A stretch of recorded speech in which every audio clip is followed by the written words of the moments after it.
किछु नव बनबे के प्रयास में हम बेसीतर संकुचाइत रहै छी कि केहन बनते नहीं बनते।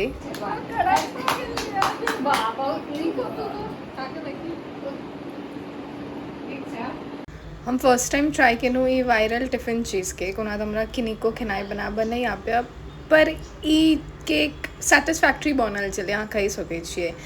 तऽ एकर जे मिक्सचर हम बनेलिए से बेस लेयर हम बनेने रहिए बॉर्बन बिस्किट में बटर मिला के, ओकरा कनेक मे भी 10 मिनट्स फ्रीज के लिए। क्रीम चीज़ हम बनेलहुँ पनीर, चीज़, दूध और चीनी के पीस का।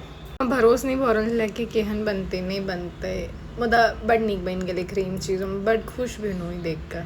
कमे बनाबऽके रहै कियाकि हमर भाइ सब और ओकर संगी सब आबि रहल छलै केक लऽ कऽ, तऽ बस डब्बा जते बनाबऽके रहै। और अहाँ एकरा फिर फ्रीज कऽ देबै, फिर हम देखाबै छी रिएक्शन सबके ऑनेस्ट। पनीर, चीज, दूध अच्छा है। बोलो बोलो, कैमरा में देखो बोलो। हाँ हाँ बिस्किट